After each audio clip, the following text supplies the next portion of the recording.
Now that the heir is born, you're of no use to me. Leave the kid and get out.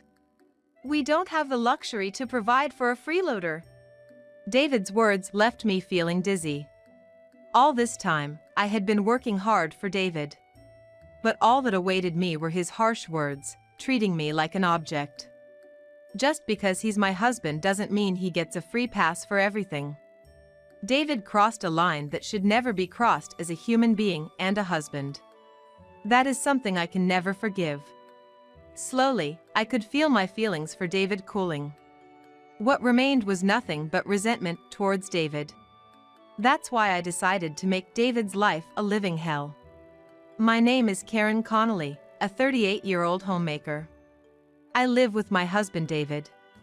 David's family runs a well-known resort hotel. Currently, my father-in-law manages the business, but David is next in line. David is busy every day trying to become a competent manager.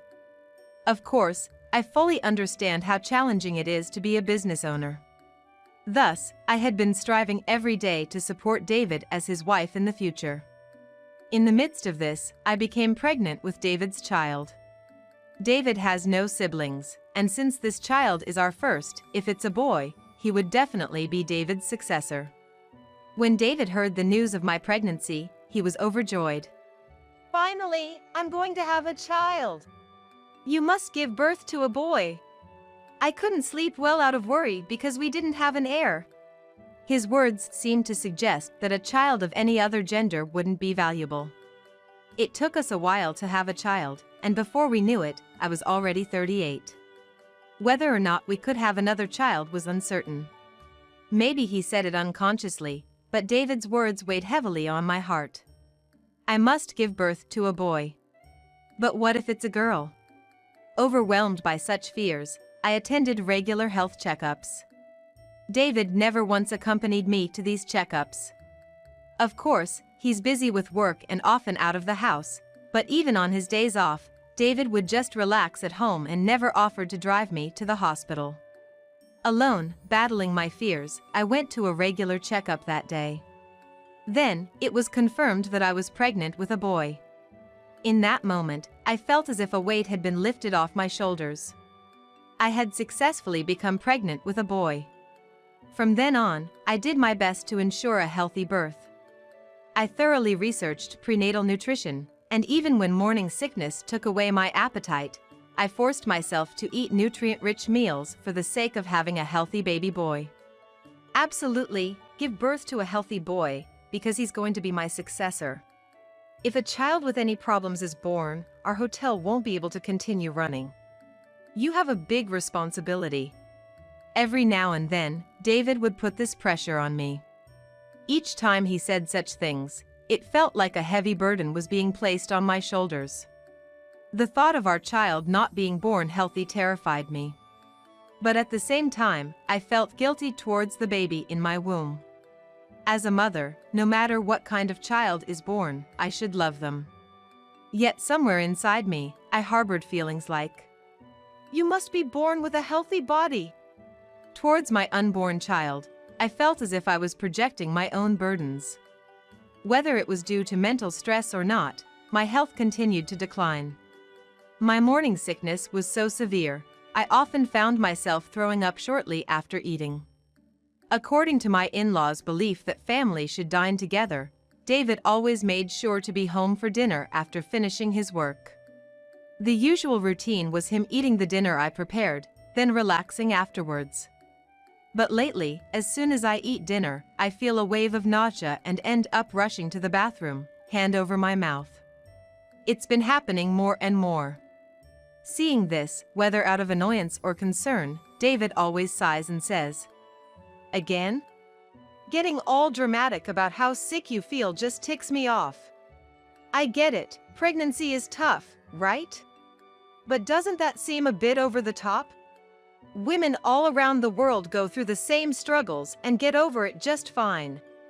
Why can't you handle it like everyone else? You lack a sense of responsibility as a wife. I'm sorry. David scolded me almost daily. After throwing up, the fatigue was already unbearable. Yet, when I came back, I'd be showered with harsh words from David. My physical illness was compounding the fragility of my mental state. David's words, flung at me during those moments, often brought tears to my eyes. Do you think crying will solve everything? What you're doing is failing as a wife. A wife should try to create a comfortable home environment for her husband. I'm scolding you because you're so immature. But crying about it, really? Looking into my teary eyes, David let out a deep sigh. I understood that it was pitiful to cry over such matters. I knew that as David's wife, I needed to pull myself together. I understood it in my head, but my heart wouldn't follow. On the contrary, in my heart, I blamed David, wondering, why can't you be more supportive? Despite the fact that David was working hard at his job.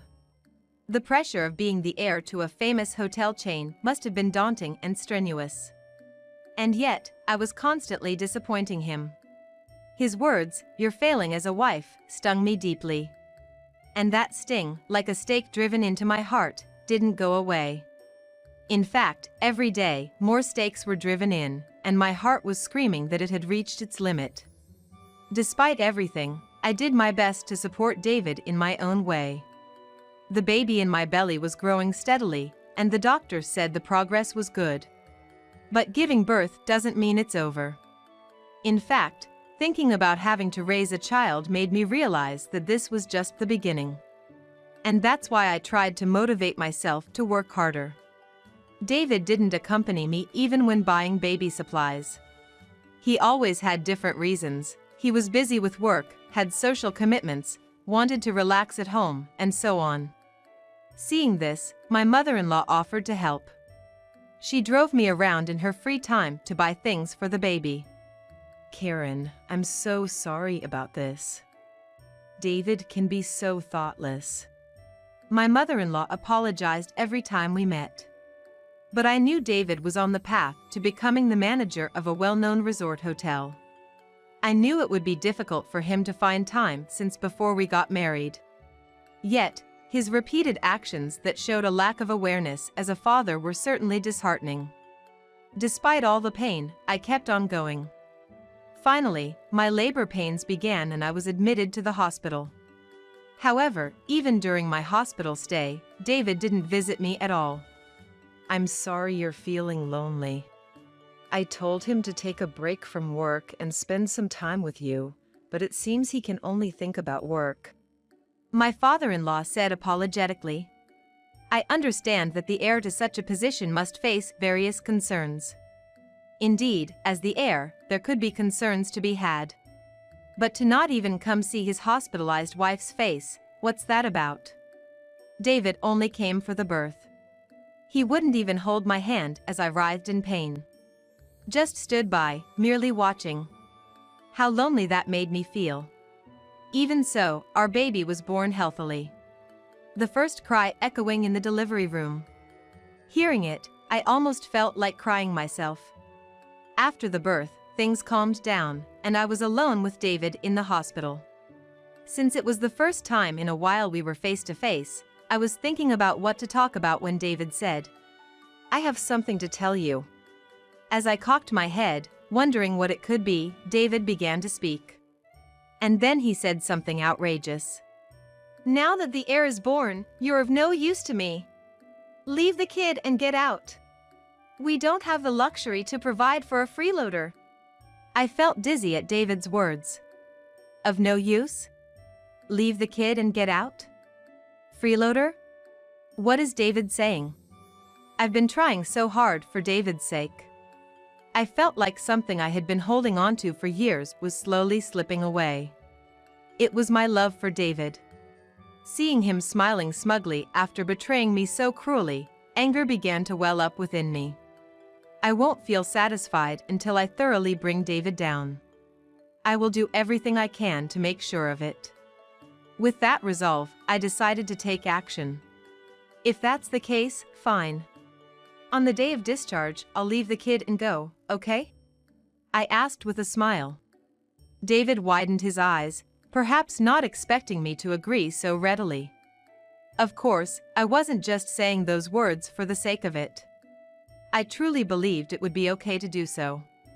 That's a relief you're quick to decide. Don't worry, I'll explain everything to our folks. After we get home, let's go through the attorney for the divorce proceedings. David, who initially seemed surprised, realized I was serious, breathed a sigh of relief, and said that with a smile. Of course, I didn't say that without a plan. Rather, I was convinced that by doing this, I could surely give David a nightmare.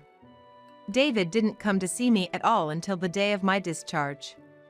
He didn't even participate in the workshops planned by the hospital. While I had expected as much, I couldn't help but smile at his thoughtlessness. David really doesn't think things through. After a while, the day of my discharge finally arrived. I came back home carrying the baby. Then there it was, paperwork from the lawyer that David must have prepared in advance. Can you fill them out quickly? Don't tell me you've changed your mind. I'm all set to get a divorce. I won't say anything like that. I put the baby to sleep, feeling irked by David's words, and quickly filled out the paperwork. David had already filled in the parts he needed to, so the papers were soon completed. Well then, goodbye. Thank you for everything, I said. Then, I returned to my room, took only the bare minimum of my belongings, and left the house. Then, I decided to stay at my parents' house for a while. Seeing me arrive with nothing but the clothes on my back, my parents were worried. But as I explained that I had my own reasons for everything, they said nothing and served me a warm meal. After spending a pleasant time with my parents, the night grew late, and I decided to go to bed. Being quite tired, I was able to fall into a deep sleep immediately. But a few hours later, I was jolted awake by the shrill sound of my smartphone. Rubbing the sleep out of my eyes and checking my phone, it showed more than 30 missed calls from David. There were also numerous messages pleading me to answer the phone, making it apparent that he was in a dire situation. David seemed more cornered than I thought. I almost laughed in satisfaction, but held it in.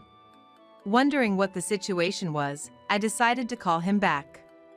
Hello, is that you, Karen? It's Karen, right?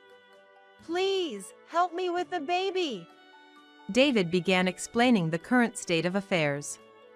After I left, David had tried to take care of the baby himself, gathering whatever information he could. But parenting isn't something you can just wing with knowledge alone. Plus, our baby was just born. It was undoubtedly demanding. David, who had never shown any interest in housework or the baby except as a means to secure his heir, was clearly unfit to be a parent. As I expected, David started to lose his nerve almost immediately. Exhausted, he went to sleep only to be woken up by the baby's crying. Although he was aware of the concept of crying at night, the reality exceeded David's expectations. Even when he finally got the baby to sleep, the crying would soon start again, disturbing his sleep. David seemed at his wits' end, unable to get a break from the relentless responsibility. Please, come back home now. I didn't know it was this tough. I realized I can't do it without you. I'll forget about the divorce. Come back home now? Forget about the divorce? That's ridiculous. It's not to my benefit at all. It's actually a loss for me. But David kept repeating desperately. Come back. I can't do it without you. If I still had feelings for the old David, I would have probably responded to these pleas. But I didn't give a damn about David now. I had no intention of reaching out to him. Sorry, but you need to give up. We just can't be together, no matter what. We're divorced. We're no longer a couple. I'm already being nice by answering your calls. Really, I couldn't care less. I was sure that no matter what he proposed, I would never consider going back to David. But David kept desperately trying to hold on to me. Despite the fact that he hadn't done anything for me when I was having a tough pregnancy. Even more, he had left all the childcare and its necessities to me. He didn't even come to see me when I was in the hospital. But when it came to the baby, he wanted to claim it as his own and kick me out. A sigh escaped my lips at David's audacity. Why did I ever marry such a man? Where did I go wrong? As if he couldn't comprehend my feelings at all, David was trying to keep me on the line with his desperate voice. It was so annoying. I was wrong. I realize that now. I deeply regret it. I underestimated parenting. I had no idea it was this hard. I need you, Karen. No matter how many times I say, I will never go back. Or, we are divorced. David refuses to hear me, instead repeating, I can't do it without you, Karen. Like a stubborn child. It was clear that he didn't intend to listen to a word I said. After all, David was still very much a child himself. David is like a child, never satisfied unless things go exactly his way. It's far from amusing considering his age. Regardless of what happens, I have no intention of getting back together, just so you know. Oh, but I would like to take the baby if possible. I'll be visiting your place soon to discuss this, okay? Even though he's David's child, a good-for-nothing man, I still love my baby. If David ends up having custody, I'm certain the child will suffer in the future. I returned to my parents' house to create a suitable environment to raise the child. You're coming over? Even though I clearly said, I want to take the baby, he seemed to only pick up on the part about me visiting, brightening his tone, which annoyed me. But I had no intention of going to get my child without a plan. For the sake of my child, I was going to retrieve him today at noon, and to prepare, I messaged certain individuals. I honestly wasn't expecting things to go smoothly, but when I explained the entire situation, these people got so angry, even through text, and said they'd go over to David's house right away. With that, all the necessary players were in place. Now, all I had to do was go to David's house. Realizing dawn had broken, I got ready and headed to David's. When I arrived, I noticed shoes that weren't David's by the entrance. Impressed by their promptness, I entered the house. There was David, sitting upright, surrounded by my in-laws. Upon noticing me, my mother-in-law acknowledged my presence and gestured for me to sit on the sofa. David stared at me as if pleading for help. Yes, the people I had called were my in-laws. I told my in-laws everything that had happened. My in-laws were absolutely furious at David's actions. As soon as they hung up the phone, they rushed over to David's, saying, We won't rest until we've given him a good talking to. Apparently, when they arrived at the house, David was sleeping with earplugs in, the baby was crying loudly, and the house was in a mess. All this chaos after just one day without me. Despite wanting an heir and leaving the baby behind, once he had to actually take care of the child, he got tired and couldn't be bothered. Such behavior is unacceptable. According to my in-laws, they cleaned up the house and took care of the baby as soon as they arrived, but until then, the state of the house was dreadful. It's really unbelievable. He can't live properly on his own, yet he treated Karen, who supported him all this time, so poorly and ended up kicking her out of the house. My father-in-law sighed at David's inexcusably outrageous behavior. What David did is beyond forgiveness. If he was going to kick me out, he should at least be capable of handling the basic necessities of life on his own. But until the very end, he was dependent on me, and he kicked me out without a word of thanks. I'm truly sorry for what my son has done. I can't apologize enough to you, Karen. I will make sure David reflects on his actions, so please, find it in your heart to forgive him. With that, my mother-in-law glared at David. David reacted with a display of annoyance, exclaiming, Come on, Mom! Seeing David quietly submit in front of his parents, I couldn't help but chuckle. He was meek as a lamb. A stark contrast to the bullying attitude he had when it was just the two of us, and his repeated disrespectful remarks. Enough! Apologize to Karen now! My father-in-law yelled, causing David to flinch. My father-in-law glared at David with a piercing gaze. Startled by this, David blurted out, I am truly sorry. I'll change, I promise. Please, forgive me. In apology. His demeanor was so comical that I nearly burst into laughter right there. Perhaps unable to bear the feeling of his pride being crushed, David's arms were shaking uncontrollably.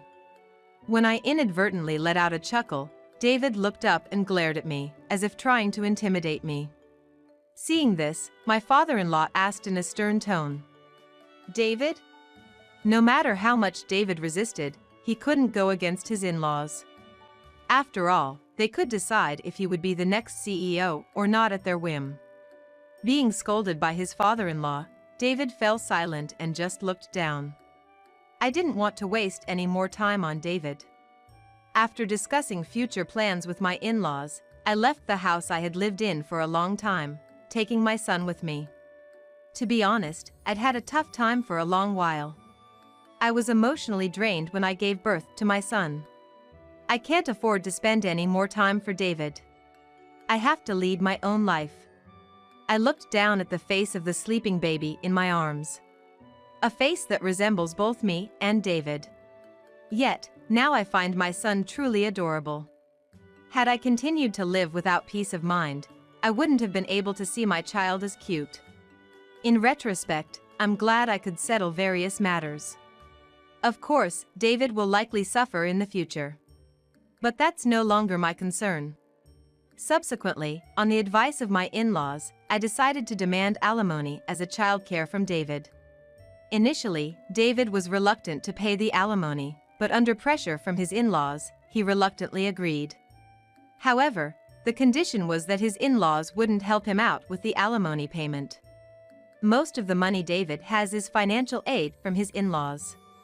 That's why he threw a tantrum, saying he couldn't possibly pay hundreds of thousands in alimony by himself. Furthermore, my in-laws decided to disown David. They ousted him from the position of next CEO and apparently decided to have an employee they trusted take over. Having been cut off from his in-laws and in debt from paying alimony, David is now struggling to make ends meet, doing odd jobs day and night. He seems to be trying to get in touch with me through mutual friends, but I had taken measures beforehand, so I should be fine. I later found a new house while raising my son at my parents' home. Luckily, it didn't take long to find a good house, so we moved in not long after and are now living just the two of us. I am currently working while sending my son to daycare, earning a living. There's a gap of a few years since I was a full-time homemaker, but I was able to fit into the workplace quickly, and I'm enjoying every day. I had my fair share of struggles and hard times. But now, I'm quite happy. I cherish this happiness and want to live on.